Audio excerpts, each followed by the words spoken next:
रचयिताओं की कहानी, जिनको ये जिम्मेदारी दी गई कि दुनिया प्राणियों से भर जाए, जीवन का सृजन हो। उन्हीं 10 भाइयों ने एक अप्सरा की बेटी से विवाह किया।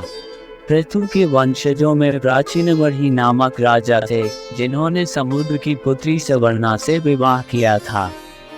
इस विवाह से 10 पुत्र, जिनको प्रचेता कहा गया, पैदा हुए। उन्होंने समुद्र के नीचे 10,000 वर्षों तक अत्यंत कठिन तपस्या की। मैत्रेय ने पराशर से पूछा, प्रचेताओं ने 10,000 वर्षों तक कठिन तपस्या क्यों की?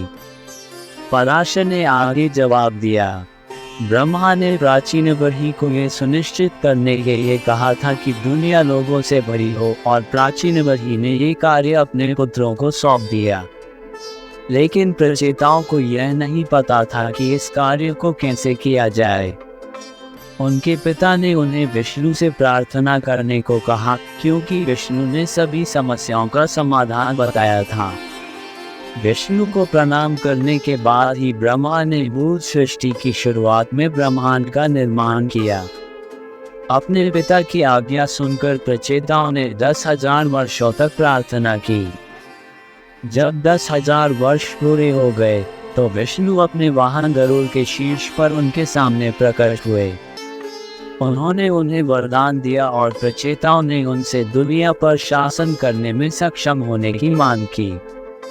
वांछित वरदान प्राप्त करने के बाद प्रचेता समुद्र से निकले और पाया कि उनकी अनुपस्थिति में पृथ्वी पेड़ों से ढकी हुई थी। कोई हवा नहीं चल सकती। प्रचेताओं ने क्रोध में आकर अपने मुंह से वायु और अग्नि उत्पन्न की। आंधी ने पेड़ों को उखाड़ दिया और आग ने उन्हें जला दिया। सारे पेड़ नष्ट होने लगे।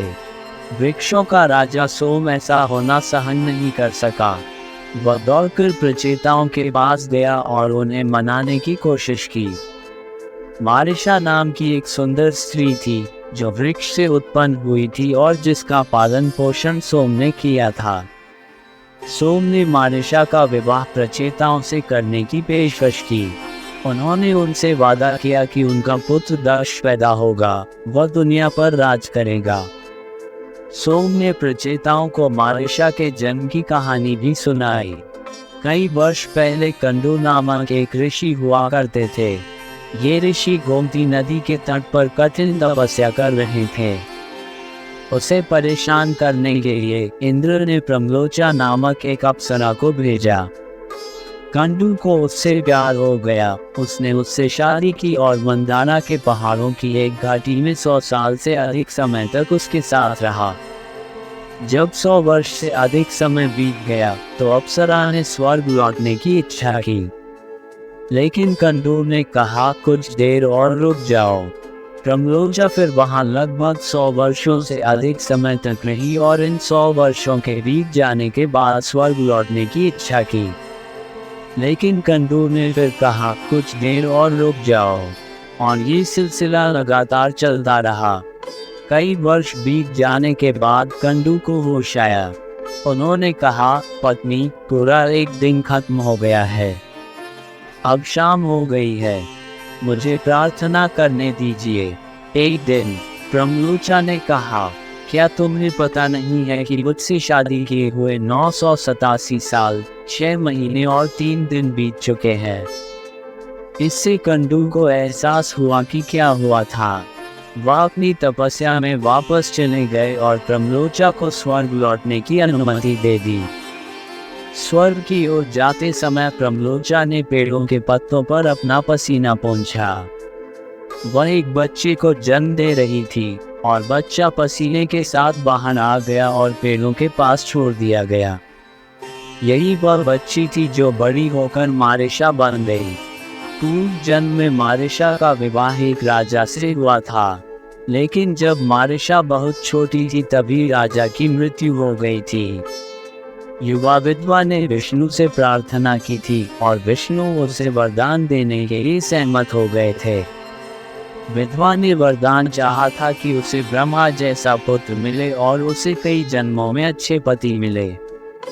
विष्णु ने उनसे वादा किया था कि उन्हें ब्रह्मा जैसा पुत्र मिलेगा और एक ही जीवन में उन्हें कई अच्छे पति मिलेंगे। इसीलिए अब मारिशा का विवाह एक साथ 10 प्रचेताओं से हो गया।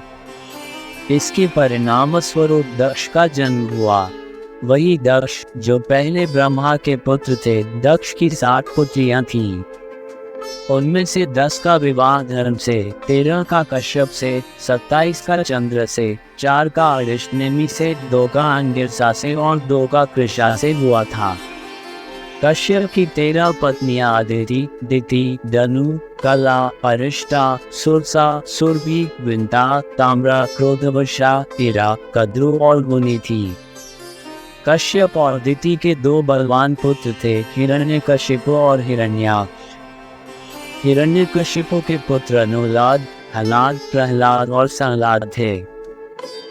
धन्यवाद। आप देख रहे थे गॉड ब्लेस टीवी हिंदी।